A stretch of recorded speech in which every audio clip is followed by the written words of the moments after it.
Well, good morning, everybody. Welcome to the Under Hood Show, presented by Mel Hamlin Ford. Nick, Good morning. running on about a couple hours of sleep, Pretty much. pretty much. Pretty much. But we got the energy juice ready to go. Okay, And the iced coffee. and iced coffee. So, hey, everybody, thanks for tuning in. Hey, this is the Under Hood Show, but I hate to tell you, we're going to talk a lot about Salt City Racing. So, if you're wanting to join us up here, whatever, chat lines up. Phone numbers up. You want to call in and talk about last night at Salt City Racing at the Kansas State Fairgrounds. Had a great time. Or if you do have something ailing in your car that we can try to help you figure out and fix, something you don't understand or need some questions about your car, that's what this show all started about. But 316-462-3673, that's the number to the front desk. Tell the girls you want to get patched in the podcast, and we'll get you going. And guess what? We got us a caller. We already have a caller. So before we can even get everything on, we got to go to the phones. So let's get John on the phone here.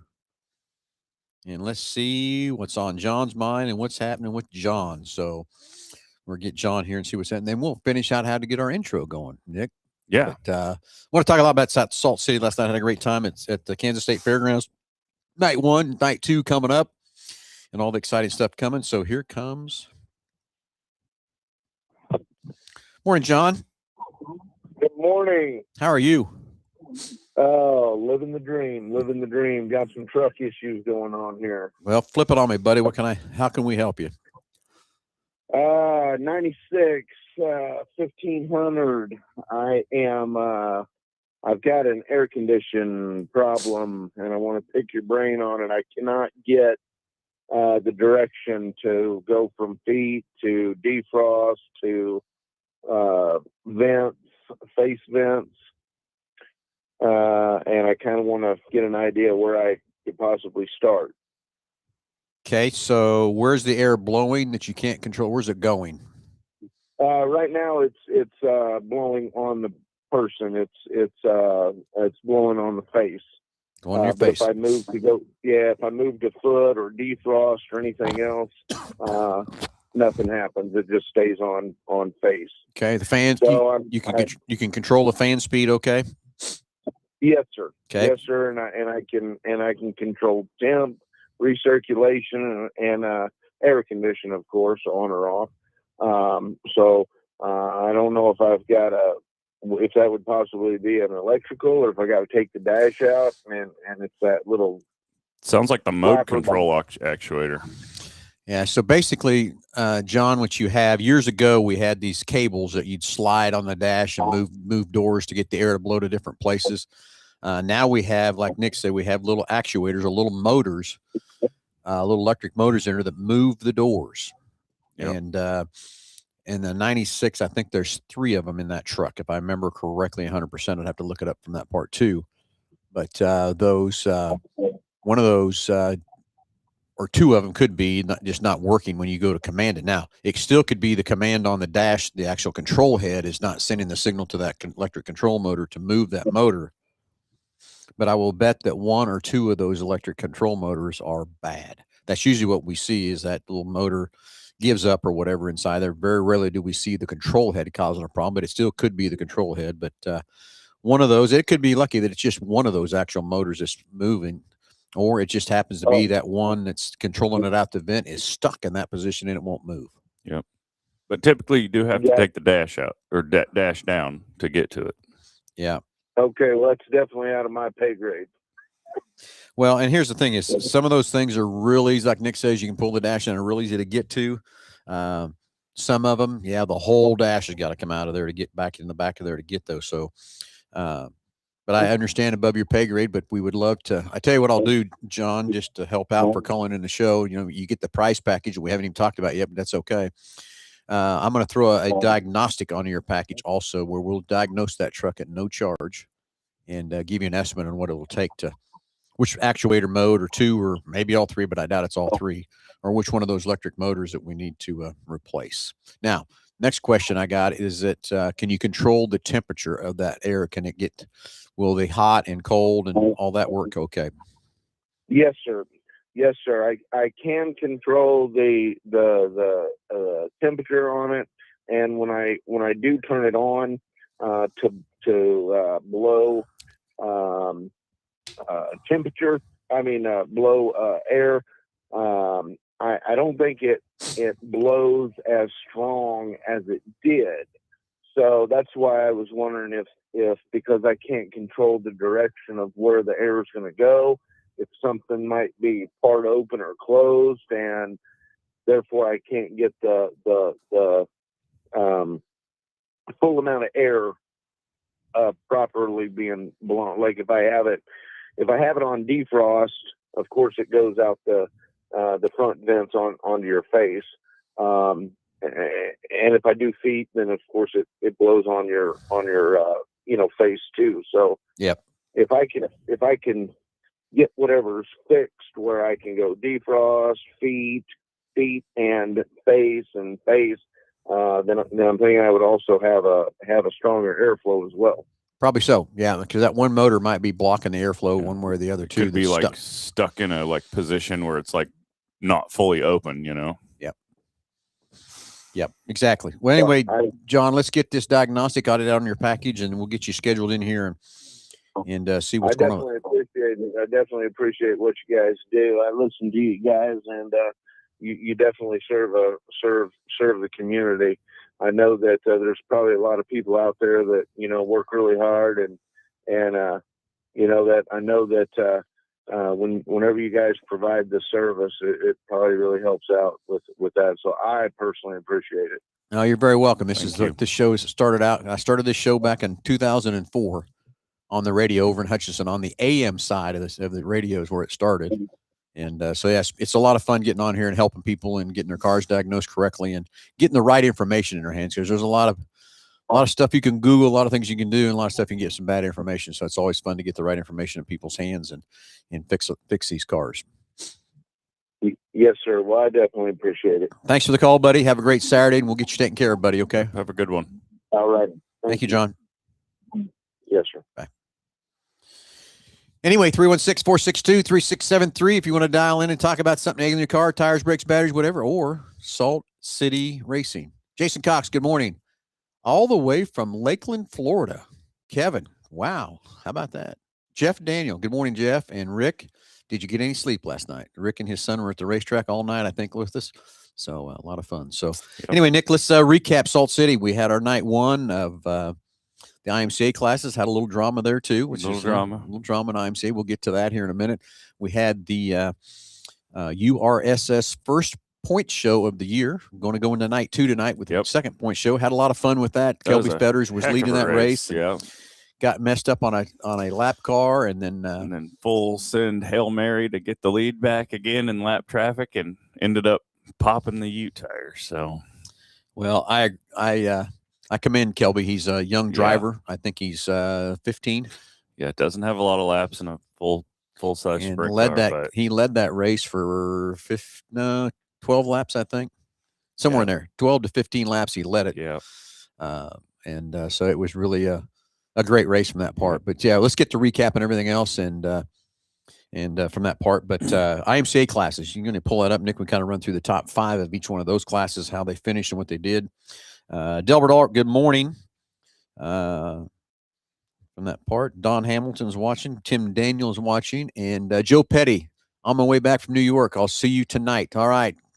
Fantastic. For the Silver Crown race, we've got the 100 lapper coming up tonight at the Salt City Fairgrounds. Hopefully you're closer to Kansas than you are New York. Me too. If you're driving. I bet he's flying is what I'm going to bet you.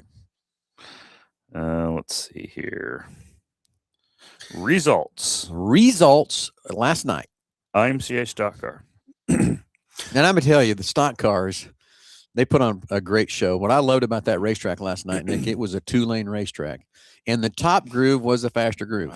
I think at times it was more than a 2-lane racetrack. I saw a little bit of 3-wide, which we don't see much over there. But yeah, before that stock car feature started, after they hot lapped the crown cars, I was rolling around there in the pace truck and looking at it, and I could kind of tell that there was just a little few spots of rubber starting to lay down on the racetrack in that top groove. And it wasn't a lot, but you could kind of see the spots where it was at.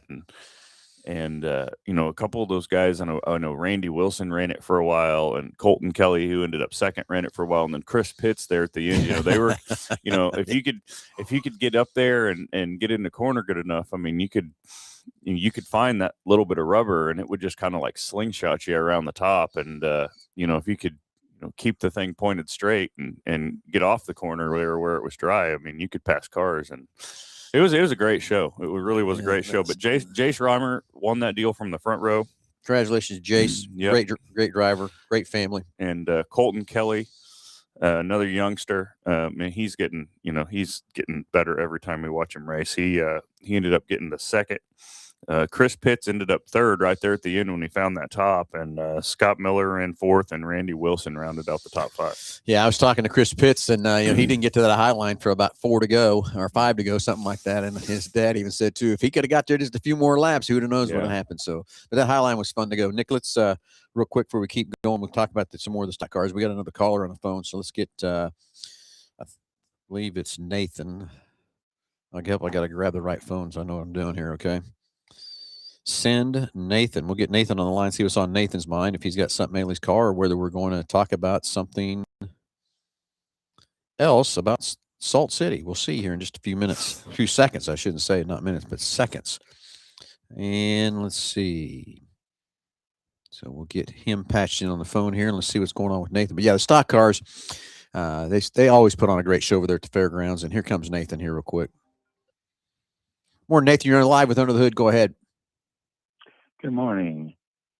2022 Subaru Outback, 39,000 miles. My question is can the safety apparatus be changed through a computer so that they're not so sensitive to the right, left, center lanes, or the computer system, the actual sensitivity of it? Yes. Can you adjust those, or are they fixed? I'm going to tell you that on a Subaru, I don't know, but I can find that information out for you. But for example, on our Fords, you can go in there and you can set those to be, you know, aid to give you a little help, or you can do just alert, or you can do both. And from that part, but I don't know, because I've not been in enough Subarus to know that, but I can sure dig in that information, Nathan, and figure it out for you. But I would bet you money that's the same way, that there's got to be a sensitivity adjustment or something of that part from that part. But I don't know. Again, Subaru, their claim to fame is how safe their cars are and stuff too, which, you know, everybody's got safe cars today, how you have to meet these 4 and 5 stars and everything else too. But I know that's Subaru's outstanding claim to fame, and I get that. I understand their motive and all their stuff they're trying to do, and of course their cars are all-wheel drive all the time, which I love that part about their cars too. But I need to find that information out, because I can't tell you the truth. If you're asking about a Ford, I can tell you I know that we can go in there and adjust those to those 2 different settings to make or 3, or turn it completely off. Yeah, but I don't know. With Subaru claim to fame and their safety and stuff, they might not let you do that. So I don't know. We'll have to. Okay. I'll have to do some digging into that and see if I can figure that out. Here's what I'm going to do real quick. I noticed Mike Sheridan just posted a comment. Mike is our shop foreman at Quick Lane. Mike, I don't know if you're listening here too. If you could get on the shop manuals and see, it's a 22 Subaru. What again? Outback. And Mike, can you maybe dive into that real quick and report back to us? And then Nathan can still leave listening on the show. If we can adjust the sensitivity of the lane centering, is that's what you're after, right, Nathan? That's it. And then there's a little, when I look right, I look left, I look back left. When I'm at a stop sign, it'll often tell me to keep my eyes on the road. Okay. And that just drives me crazy. Yeah. And it doesn't do it all the time. And I understand the safety feature completely, but yeah. So like our when I'm Fords, at a stop sign. yeah, at a stop sign, that doesn't make sense to me either.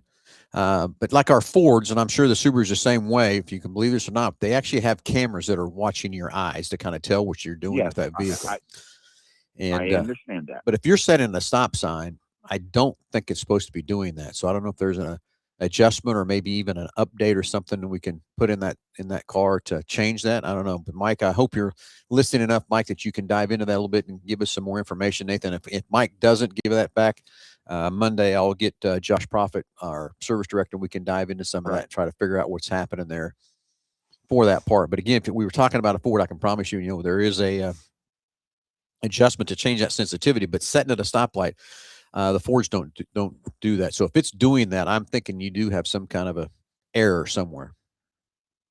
But it doesn't do it all the time. It's just Yeah. when I'm going down the road and I look at a wheat field, it tells me, and I just would like it to not be as sensitive. Yeah, you're right.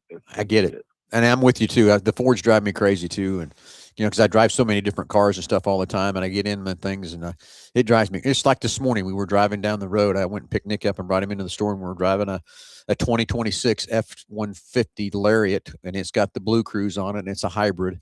And just me and Nick sitting there talking in the show, and it's coming down Kellogg. We're on Blue Cruise. It's working. And probably 3 times, because Nick and I are talking about what happened last night at Salt City and stuff, it told me, hey, eyes back up on the road.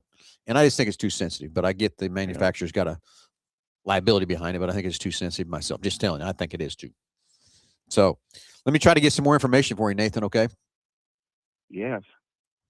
And how did the racetrack go Friday and Saturday night? Well, this Friday we had out of the area. Yeah, we had a great racetrack last night. Probably one of the best ones ever. Yeah, the racetrack. Kyler Fetters came over Tuesday, started working on the racetrack, and then his crew showed up yesterday. And I'm telling you, the racers, several of them come off the racetrack and said that's the best racetrack they've ever raced on at Hutchinson Fairgrounds. Just how great it was. 2-lane racing. Nick even thought sometime 3-lane racing and stuff, but no tires burn up last night. I looked at all the tires they came across the scales, and I mean, most of the tires looked like they could run another feature again too. So that's exciting too, to keep the racers not having to buy a bunch of tires. And that was always my frustrating thing when I raced over the years ago, to how many tires I'd go through. But not last night. Congratulations on the whole program you put together in Hutch. Thank you. Appreciate that. Appreciate it very much. So anyway, Nathan, we'll try to get you some more information, get that frustration with that car with you. I get it. Okay. Thank you. Have a great day, buddy. Have a great day. You too. Bye. Okay, so Sheridan, I hope you're listening enough still. You can dive in and give us some more information. If not, I'll get with Josh on Monday. We help Nathan out. Okay, Sheridan brought up a good point. Tried watching on Flow last night. It ain't the same. See y'all tonight. Yeah, exactly. Of course, last night Flow did spots. They didn't do the whole thing because it was just practice last night for the Silver Crown car. Nick, when those things get out there, I mean, I think the 305 sound bad. But those things, when they get out there, man, them things are crazy good. I mean, no earplugs for me. I just got to hear that noise and that it's in my ears and stuff as those things kick off. So you got to get out there tonight. Mike's right. Get out there in person to come see these cars at the fairgrounds. You can watch it on Flow, but it's not the same at all. But yeah, Flow just did some look-ins last night and just kind of to get their equipment tuned up for tonight. But okay, so back to the stock cars. We got the top 5 out of there, and had a great fun with those guys. They always put on a great show over there, and just some good hard racing between the stock cars. Okay, sport mods. Sport mod winner was Trevin Fry. Where's Trevin from? Belleville. Wow, all the way from Belleville, Kansas. Of course, we had Chad Dolan there too. Chad Dolan from Nebraska. So Chad, thank you for making the drive down and stuff. Excited for you to see you. Talked to me at Colby when we were out there last weekend. Told me you're coming. I was excited to see your hot rod on our racetrack, buddy. Yep. And Dalton Chambers ran 2nd. Cody Williams ran 3rd. Then Dylan Bell and Chad Dolan round out top 5. Top 5. Yep. So Chad had some bad luck in the heat race.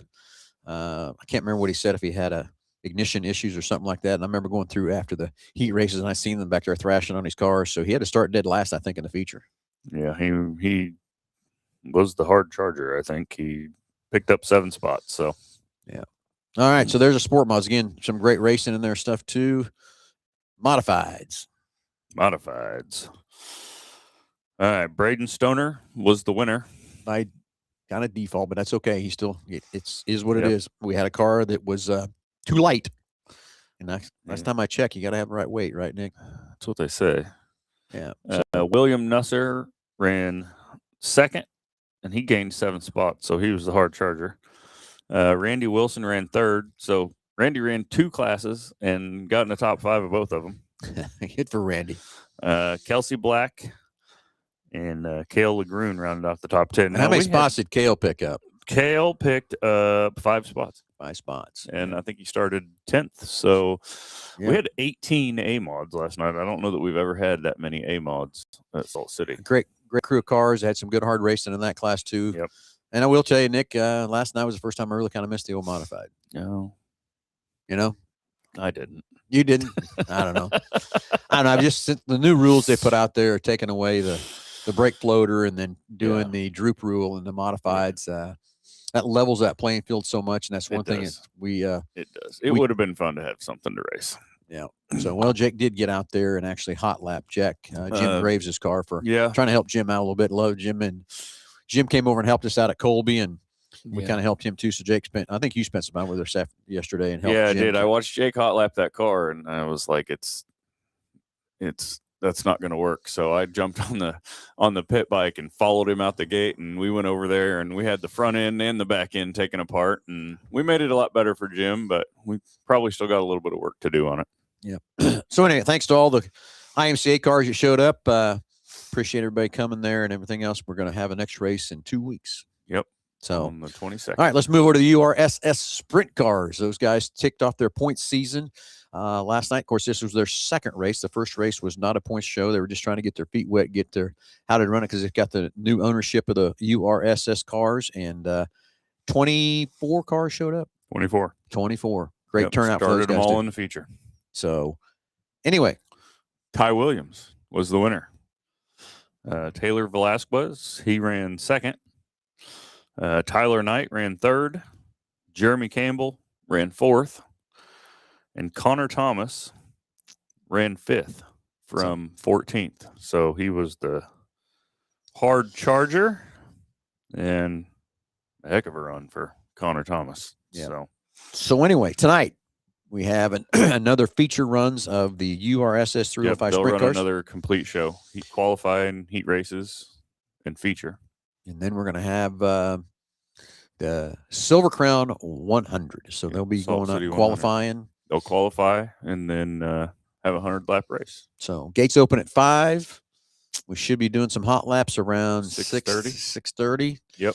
And opening ceremonies at 7 o'clock. Yep. Jump on Salt City Racing and buy your tickets, or you can buy them at the gate, whatever makes you happy, makes it easy for you. I know if I was me, I would jump online and buy them online, so I knew how to get my ticket spot so I could just walk right through the gate and not have to wait to get in. Mike has an update on the Subaru. All right. Nathan, I hope you're listening, buddy. Just a quick research. I would question if the windshield was replaced on the Subaru and maybe the ADAS calibration may have passed, but is too sensitive. The cameras may be a tad nearsighted, causing the car to bounce back and forth between the lanes. So let's go to that. Let's switch off of Salt City for a minute and go back to what ADAS is. Now today, we have all these cameras Everywhere. all around our cars. Cameras everywhere. And this ADAS is what has to align those cameras. I mean, so basically what I'm saying is if you have a camera that is a millimeter off at the car, by the time it shoots out to where it's going out, by the time it gets out to 20 or 30 feet, it's probably off. It's feet off. Yeah. It's off a lot. It's probably, 2 or 3 feet off in the wrong direction. So it doesn't know how to calibrate that or put it back into perspective. But Mike, I wasn't even thinking of that either so I'm glad you say that. We probably need to find out. And the next thing is, that car could have took a little bump with the bumper, knocked one of the cameras off, or, from that part too. But yeah, I think maybe Mike, you are into something. Why he's sitting there at a stoplight, that it's actually telling him to look. That also could be the sensitivity. But I'd still wonder, Mike, too, if you could look it up and see if there's a setting to change the setting of the sensitivity of that lane centering for Nathan. But again, I do believe you're onto something with that ADAS. And I will tell you today, everybody, when you go replace your windshields and stuff, you got to make sure the company that's putting your windshield in has a good quality ADAS system to align those cameras back up. Because again, just a little bit off, and those cameras pointing, by the time it points out to 20 or 30 feet where it needs to monitor the car and monitor the lanes, it's off feet, and it's no way it can calibrate and work like it needs to. The days of just slapping in a new piece of glass are long gone, It's aren't over. they? It's over. It's over. Okay, so anyway, tonight, kick off the second night, the URSS 305 sprint cars and the Silver Crown race. Next thing is, Mike, and we've got Jerry Stone. is there as our grand marshal. He's living in Oklahoma now, but he was the 1976 winner of the Hutchinson Grand Nationals, and we have his car there. Do. Perry Tripp from St. Louis brought his car and got it on display. Yep. And tonight we're going to fire that thing up and take a couple laps around and watch Jerry go. I don't think Jerry's going to put the hammer down or anything else like that, but get a couple laps running around. We're going to see if any of the other antique cars we have on display can go around the track. Yep. Might be kind of fun to see those old cars. And I tell you, it was fun for me. I didn't have enough time to do that, Nick, but to walk by there and just see the different, what we should have done, and maybe they did this, I don't know, is put them on the display oldest to newest. That would be cool. So you can see the how they evolved and how they changed and all that kind of stuff. And I tell you, looking at Jerry's 76 car, man, the safety wasn't there compared to what it is today, is it? No, it was way different, wasn't it? Yeah, I mean, it was it was crazy. Those tires too, I know, man. the different tread patterns and different stuff. Of course, the tires are hard as a rock because how old they are and stuff too. I get that part, but just the technology in tires. And he was talking there about how the car's got Firestones on it now, but then how Hoosier came into play. And on the front tires, Hoosier had a 4-ply and Firestone had a 2-ply.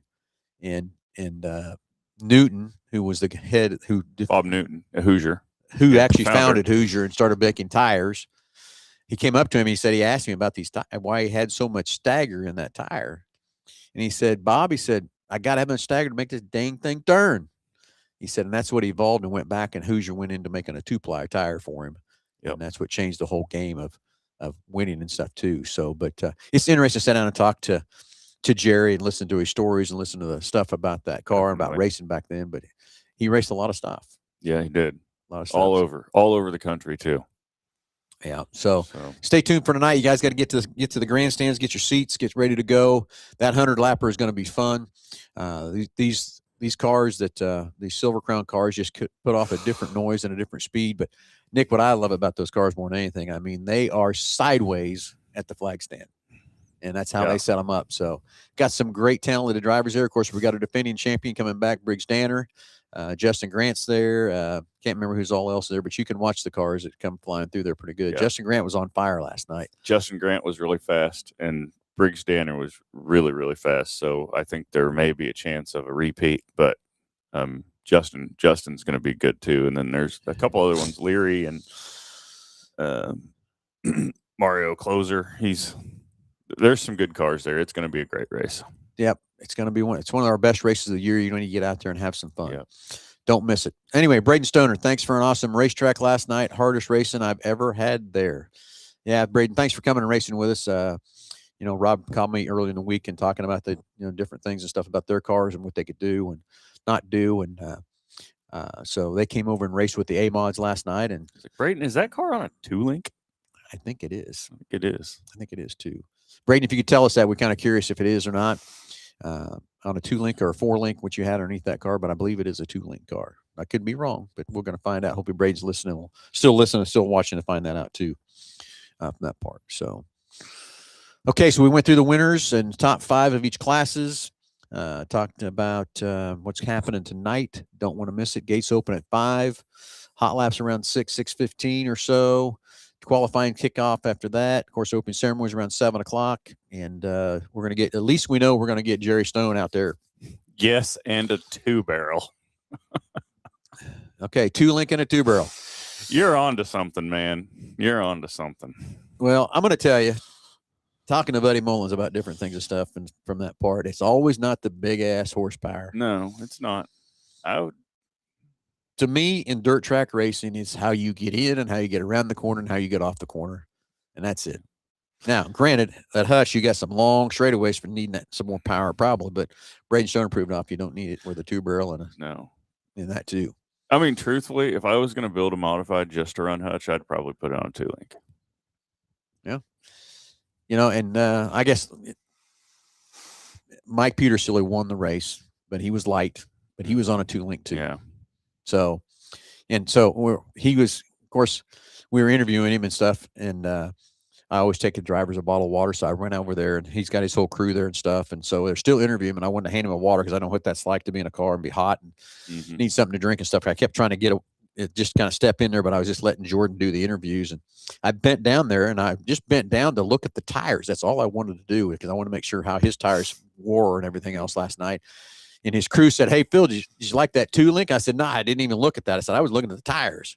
I Yeah. looked back underneath there and I went, "Whoa, it is a 2-link." Yeah. It Uh, makes a lot of sense why that would be really good there because that racetrack's so big. And if you can just slow everything down and, Yeah. yeah. So anyway, all different ways to skin the cat to try to get around that big old racetrack over there Yep. too. So I know the guy stayed up late last night. Was working on the track to get another great surface, and I can't wait to see what kind of cushion we're going to stick on that thing tonight. It's going to be badass. I can't wait. So anyway, everybody, you need to get over to Hutch. Today's the Yep. day. It's a fun time. It's a great time. There's weather's going to be beautiful from that part. Charlie and Carrie got the concession stands rolling really well and stuff like that too. Yep. They got And then the duck truck out there. it's out there. Yeah. It's out there. I taped up the windshield on. You know why that might be, Nick? No idea. Yeah, well, last year they put that truck right there, and it kind of got blasted by those cars with the dirt come flying around there. So, I guess I'd understand why I put some little cardboard over my windshield too to protect that thing. So, Yeah. But Charlie and Carrie and the gang always do a great job of taking care of the concessions and stuff too. So, come out tonight, Salt City. Let's have some fun. Let's fill these grandstands up, but come watch that 100-lap race. And here's the next thing. When the first year we ran that 100-lap race, I was always worried how long it was going to take. Mm-hmm. And I remember we had some people standing on the inside of the on the stage, and they said, we're probably going to go ahead and go back over so we can actually sit down. And I think everybody got this thing in their idea. It's going to be a 2-hour race. No. It's about a 45-minute race is usually 45 to 50 minutes if they have a couple yellows to run that 100-lapper. You don't think about it, but they're running those last night. Hey, pull that up, the lap times. I don't know who that was that ran the fastest lap time last night, but they were under 20 seconds. Yeah. But when you figure 20 seconds a lap at 100, it's they can go green the whole way, which we have yet to. I think the shortest one we've had is 2 cautions, I think, on the first year, I think. Mm-hmm. But again, that one caution was kind of tough. That's where it was CJ Leary that went flipping around. Yeah. They're like high 22s. Yeah, I thought there was